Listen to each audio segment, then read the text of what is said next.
What are you recording me for? Nothing. Close the gate then. No, you close the gate, Why? please. I babe, come.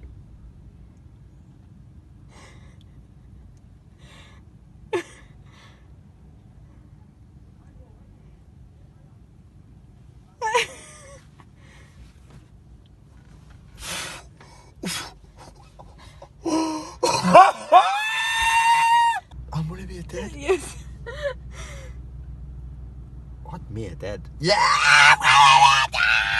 Several months later. 2,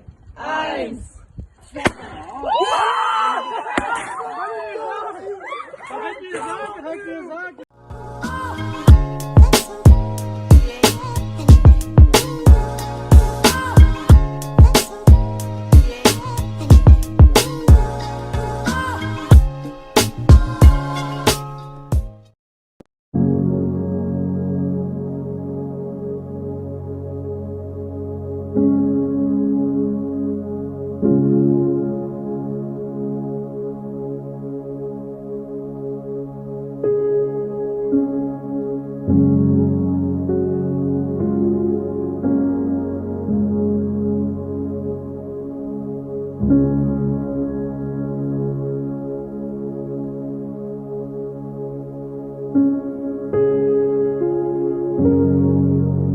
Sanbonani, we're the Dlaminis, and welcome to another vlog.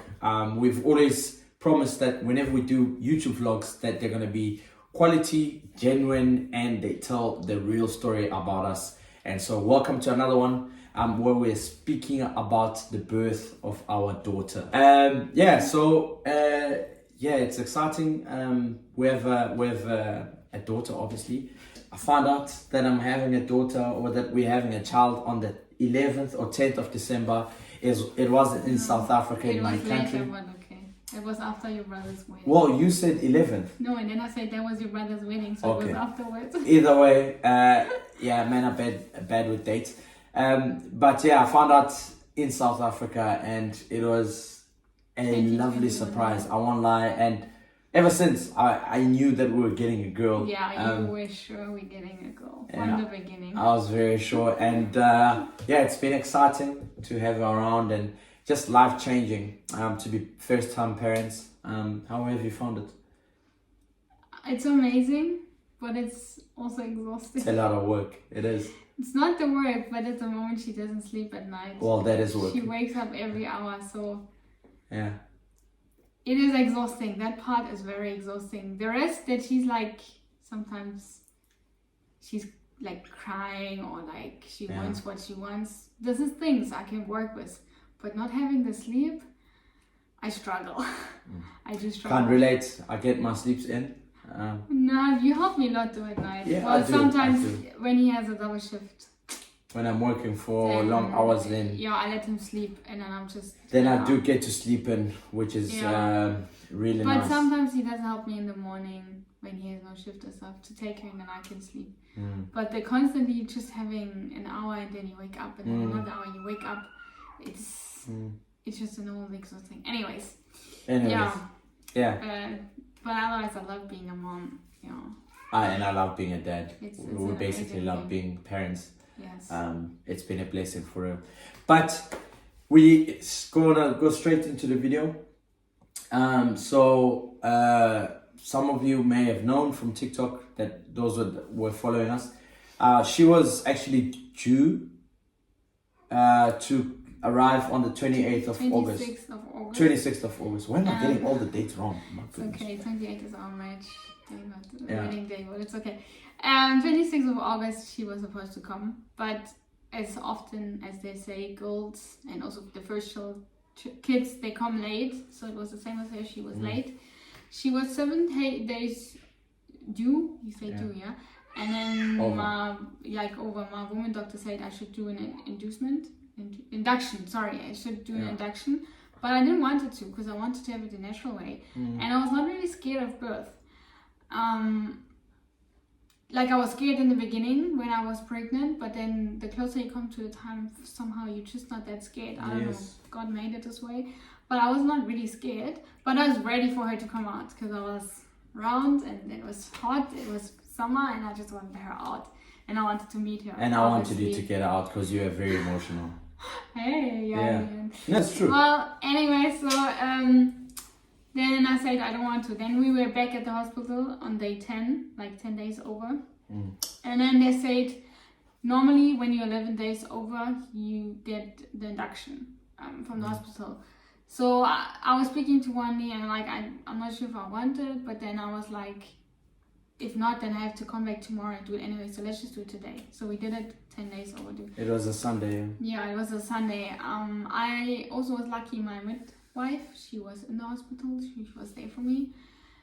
What helped a lot. It was just nice having her around. And then I got that cocktail, that thing that helps. It's an induction that helps you to get the contractions started. So The contractions to start. yeah. Yeah. So the contractions normally start after 6 hours.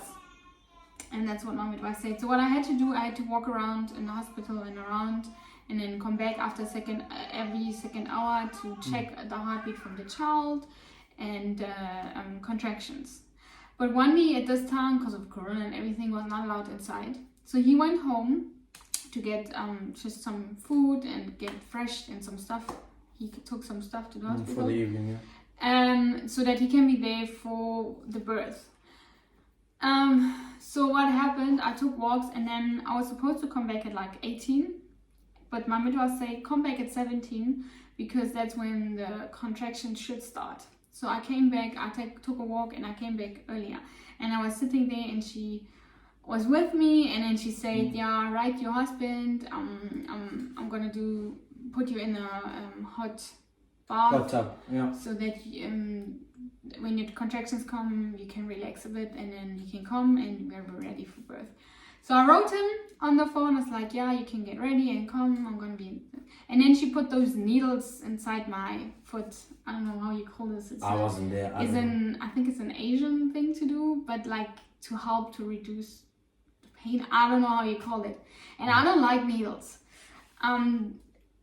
So I did it anyways, and then I was feeling a bit like unwell. I was feeling like a bit weird, dizzy. But I was like, I thought it was because of the needles.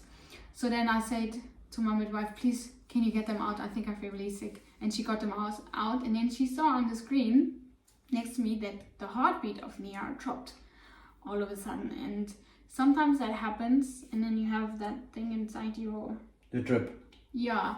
And then they put something and the heartbeat rises again. I don't know. I'm not in that. I just hear of that. So I didn't realize I was dizzy and and then she said, Adas, I need to put you on the bed. So she put me on the bed. I was feeling dizzy more and more. And then she called the other midwives and they were trying to get the heartbeat up. And they put needles inside me and it just came out and it was blood coming down. And I'm really sensitive with needles, but I didn't feel anything. I just saw the blood coming down. And I know what's going on. And the heartbeat didn't come back. It was low still. And then she called the doctor from the morning, a young lady. And she said, we need to go in emergency C-section. And I just heard C-section and I was so scared because I don't know why. I was really scared of the C-section. I wasn't scared of normal birth, but the C-section, I was like, no, I don't want that. And she said, it's about death and life. We need to get your child out. But I was so like not myself in this moment that I didn't realize really what she said. And I was just like, oh, I wouldn't want to get a C-section. And I just remember my midwife taking off my trouser, and then I was lying on the bed. They're trying to get this needle still inside me. And Wendy was not there.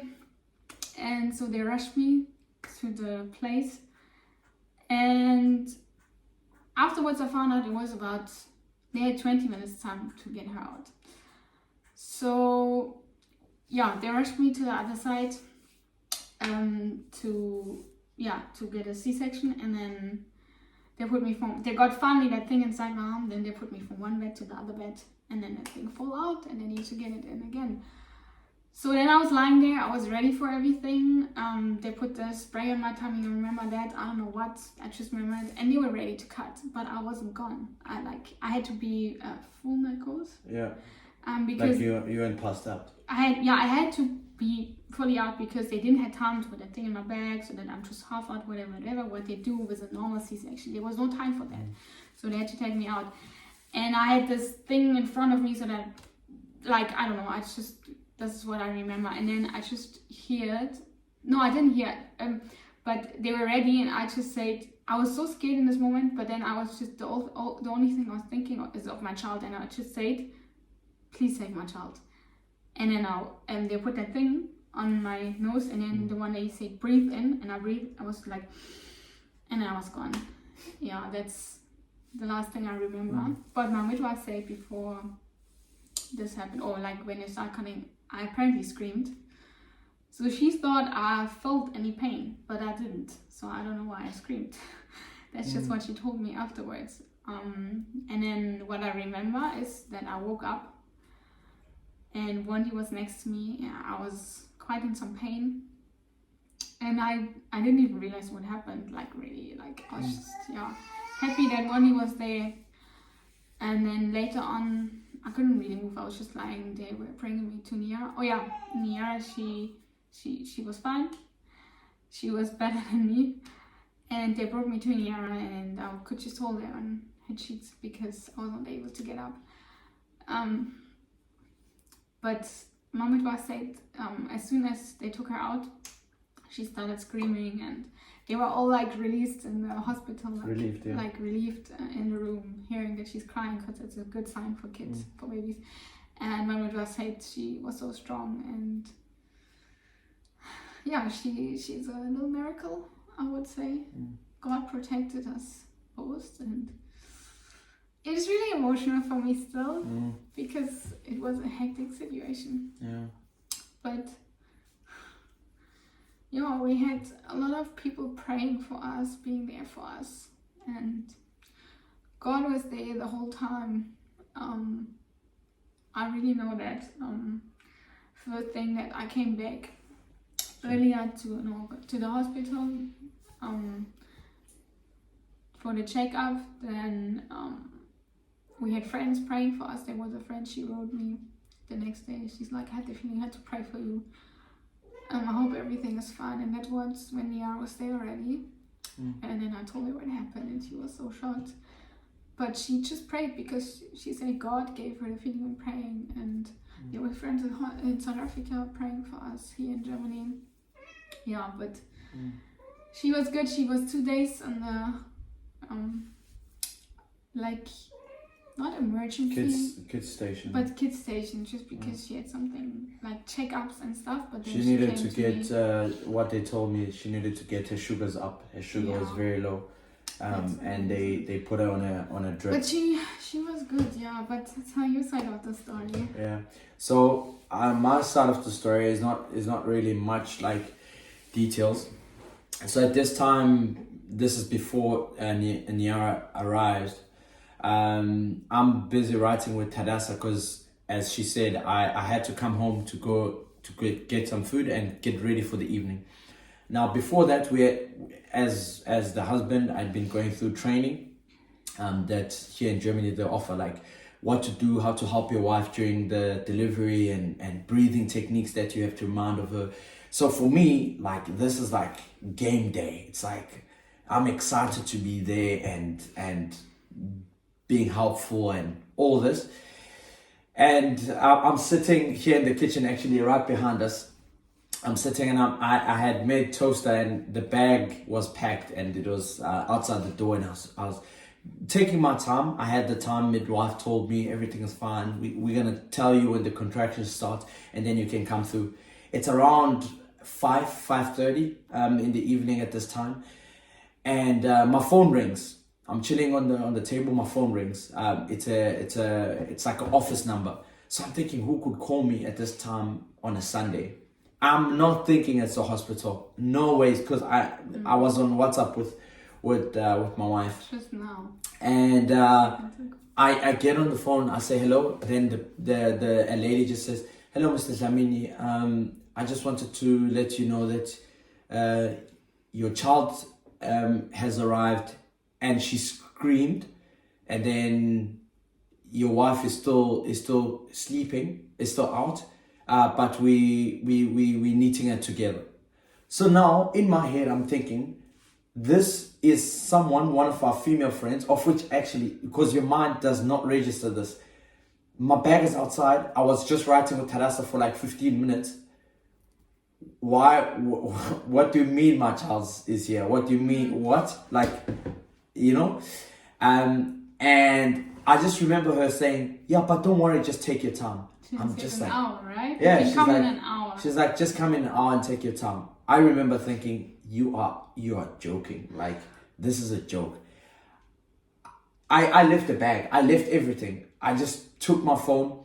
At this time, I didn't have a license. I didn't have a car license, and left my my everything, and just took the house keys and just ran to the hospital. The hospital is like 1.5 kilometer. Guys, let me tell you, I can't remember how fast I ran that thing, but really, I was there. Like, I was there. I bust into the hospital, like the security is like, hey, where's your mask? I'm like, just leave me. I like, no mask, leave me. I'm looking for my girls, you know. I ran upstairs. I remember the ward that obviously I'd left her in, where she was doing these stomach checkups and whatever. I bust in there, and I walk into the two young nurses. They're like, Mrs. Lamini, calm down. Like, everything is going to be fine. Your daughter's okay. Your wife is okay. And whatever, they just, the doctors are knitting your wife. I'm like, well, I need to be there. I need to see them. They're saying, well, you can't right now. You're not allowed to enter because emergency C-section, they told us, like, husbands are not allowed to be there because there's no time for, like, wishy-washy. It's just like, it's work. They have to do the best that they can to save the child and whatever. But now I'm not registering. I'm just like, I don't care. Just get me in there. Like, let me be with my wife. They're like, no, you're not allowed to. So then another, the midwife shows up, and she says, listen, don't worry. The head doctor will come, and she'll explain everything to you just now. That was the only time when you could calm down. Yeah. Because you knew her. So then I just came down, and they put me in this one room, in the room that they were going to put you. Actually, they're going to bring you. They're like, your wife, we're going to bring her here when she's ready. So I walk into that room, and I just remember like tears not coming, and just like a numb feeling, and I was just full in panic. And I remember saying, God, like, I cannot be a young widow right now. Like, whatever happens, like, this is not what I know that your promises are for my life, for our lives. I said, we can't afford to lose a child, and I definitely can't afford to lose my wife.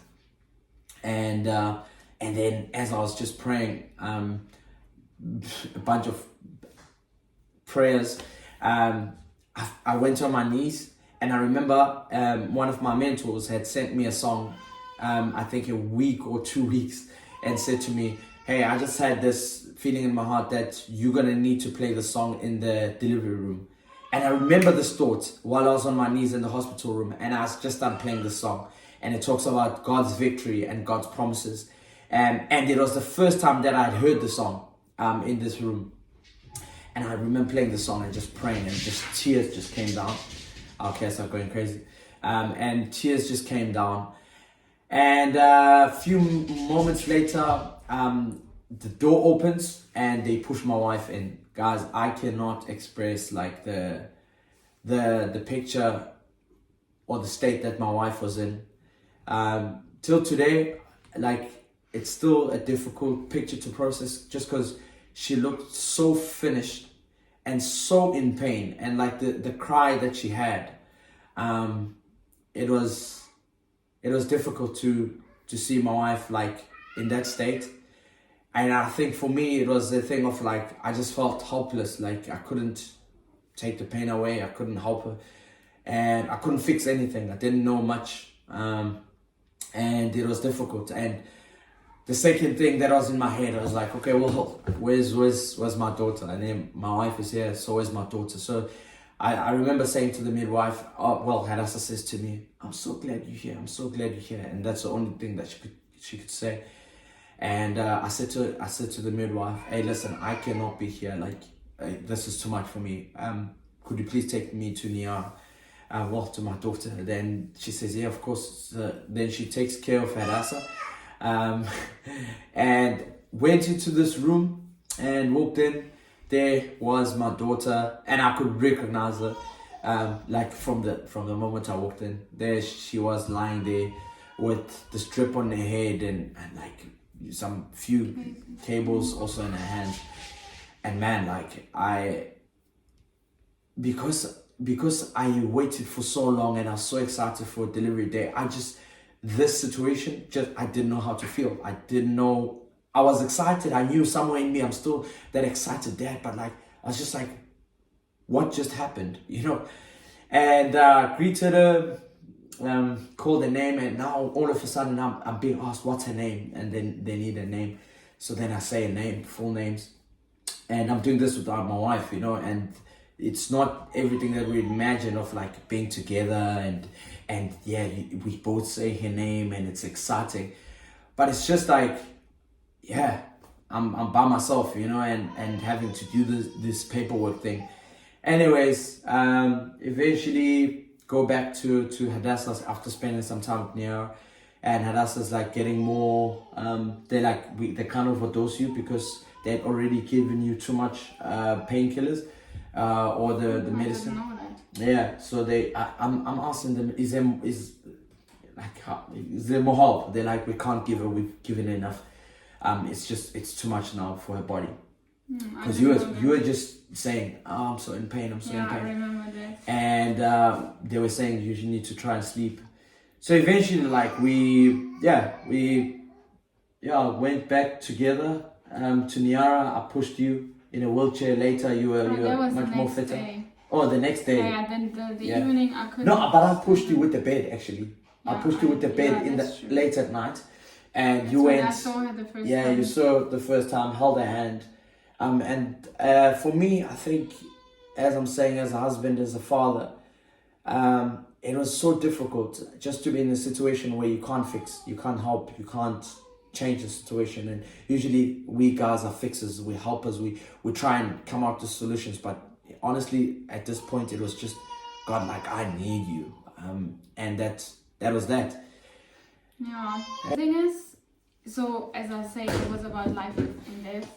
And as I say, God was there the whole time. The first thing, I was in the hospital, because if I would have been at home, I definitely would have lost her. And I could have been dangerous for me as well. It was dangerous for me as well.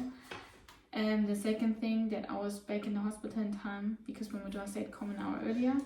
The third thing, that I got a doctor who reacted fast. She was a young doctor, and sometimes what they do, they get the head doctor to make a decision.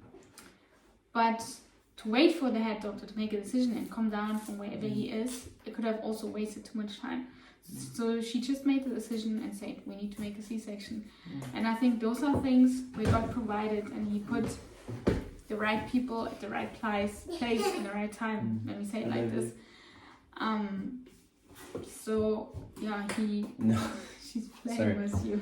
Yeah, she's very naughty. She is. She's so full of life. She is full of life, Yeah. and she is so strong. She's a fighter. She definitely is a fighter. As I said, she was fine from the beginning. She cried, and my wife said she's a strong girl, and yeah, I think she's just really, she's such a fighter, and she's so joyful and always happy. So yeah, we were very blessed. We're very blessed. So that is the story. And now 10 months later, she's a big girl. We thought we'd share this.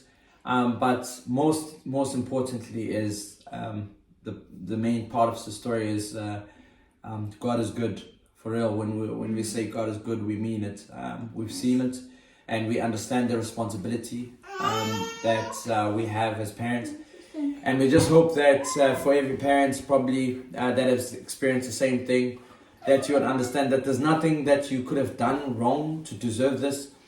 These things are part of life, they happen. But most importantly is that, to look back and be grateful, and to be reminded to thank God for even things that we didn't pray for, but He still came through. Definitely went to it, like, would say the same. I mean, I didn't make the decision in the end.